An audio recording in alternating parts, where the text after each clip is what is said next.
സിറിയയിൽ വർഷങ്ങളായി ഏകാധിപത്യ ഭരണം തുടർന്നിരുന്ന പ്രസിഡന്റ് ബഷർ അൽ അസദും കുടുംബവും പലായനം ചെയ്തതിന് പിന്നാലെ ആരംഭിച്ച ആഘോഷ പ്രകടനങ്ങൾ രാജ്യത്ത് ഇപ്പോഴും തുടർന്നുകൊണ്ടിരിക്കുകയാണ്.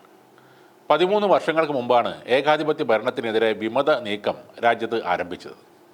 ഒടുവിൽ അതിന് ഇപ്പോൾ ഒരു അവസാനമുണ്ടാകുകയും ചെയ്തിരിക്കുകയാണ്. ഇതിന് പിന്നാലെ വിമതർ ആദ്യം ചെയ്തത് സിറിയൻ ജയിലുകളിൽ നിന്നും 10,000-കണക്കിന് മനുഷ്യരെ മോചിപ്പിക്കുക എന്നതാണ്. തലസ്ഥാനമായ ഡമാസ്കസിൽ ഉൾപ്പെടെ ജയിലിൽ കഴിയുകയായിരുന്നവർ മോചനം നേടിയെന്നാണ് പുറത്തുവരുന്ന റിപ്പോർട്ടുകൾ പറയുന്നത്. ഡമാസ്കസിലെ സെയ്ദനായ ജയിൽ, ഈ ജയിൽ അറിയപ്പെടുന്നത് തന്നെ മനുഷ്യ കശാപ്പ് ശാല എന്ന പേരിലാണ്. അത്രയ്ക്ക് കുപ്രസിദ്ധമാണ് ഈ ജയിൽ. 2021 പുറത്തു വന്ന ഒരു റിപ്പോർട്ടിൽ പറയുന്നത് രാജ്യത്തെ വിവിധ ജയിലുകൾക്കുള്ളിൽ 1 ലക്ഷം പേരെയെങ്കിലും തൂക്കിലേറ്റി കൊന്നു എന്നാണ്. ആംനസ്റ്റി ഇൻ്റർനാഷണലിൻ്റെ റിപ്പോർട്ട് അനുസരിച്ച് കഴിഞ്ഞ 13 വർഷമായി സിറിയയിലെ ജയിലിൽ അരങ്ങേറിയിരുന്നത് കൊടും ക്രൂരതയും മനുഷ്യാവകാശ ലംഘനങ്ങളും ആണെന്നാണ് പറയുന്നത്. 2011 ഭരണകൂടത്തിനെതിരെ പ്രതിഷേധം ആരംഭിച്ചപ്പോൾ തന്നെ പിടികൂടുന്ന പ്രതിഷേധക്കാരെയും സൈനികരെയും പാർപ്പിക്കാൻ വേണ്ടി പ്രത്യേകം ജയിലുകൾ അവിടെ സജ്ജമാക്കിയിരുന്നു. പ്രതിഷേധക്കാരെ പൂട്ടിയിടാൻ സജ്ജമാക്കിയ ചുവന്ന നിറമുള്ള കെട്ടിടത്തിലെ ജയിലിൽ കഴിഞ്ഞിരുന്ന 10,000 പേരെയെങ്കിലും തൂക്കിലേറ്റി എന്നാണ് പലപ്പോഴായി പുറത്തു വന്ന കണക്കുകൾ പറയുന്നത്. തടവുകാരെ തൂക്കിലേറ്റുന്നതിന് മുമ്പ് തലസ്ഥാനത്തുള്ള വിചാരണ കോടതിയിൽ എത്തിക്കും.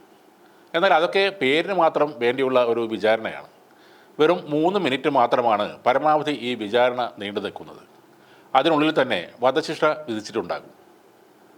സൽക്കാരം എന്ന് അർത്ഥം വരുന്ന ദ പാർട്ടി എന്നാണ് ശിക്ഷാ നടത്തിപ്പിനെ വിശേഷിപ്പിച്ചിരുന്നത്. വധശിക്ഷയ്ക്ക് വിധേയരാക്കുന്നതിന് മുമ്പ് 3-4 മണിക്കൂറെങ്കിലും തുടർച്ചയായി ഇവരെ ക്രൂര മർദ്ദനമേൽപ്പിക്കുകയും ചെയ്യും. പിന്നീട് പാതിരാത്രിയുടെ കണ്ണുകൾ കെട്ടി ട്രക്കുകളിലോ മിനി ബസ്സുകളിലോ ഇവരെ കയറ്റി വെള്ള നിറത്തിലുള്ള ഒരു കെട്ടിടത്തിലെത്തിക്കും.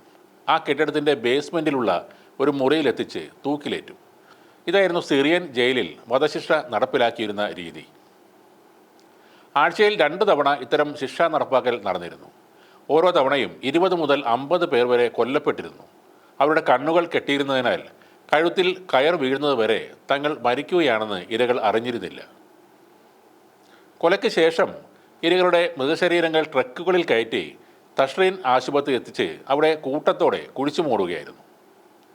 വളരെ പ്രാകൃതമായ ശിക്ഷാരീതികളാണ് തടവുകാർ ആ ജയിലുകളിൽ അനുഭവിച്ചിരുന്നത്.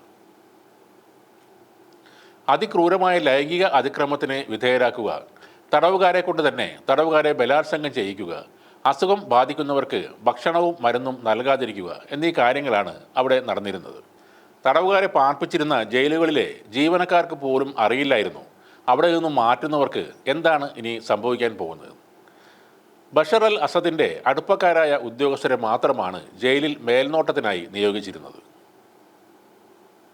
ഇപ്പോൾ സിറിയയിലെ ജയിലിൽ നിന്നും തടവുകാരെ മോചിതരാക്കി എന്നതുകൊണ്ട് സിറിയയുടെ കഷ്ടകാലം തീരാൻ പോകുന്നില്ല. അധികാരം പിടിച്ചെടുത്തവരും ഒട്ടും മോശക്കാരല്ല. ഐസിസ്, അൽ ഖ്വയ്ദ മുതലായ തീവ്രവാദ സംഘടനകളുടെ അനുയായിയാണ് പുതിയ ഭരണത്തലവനായ അൽ ജുലാനി.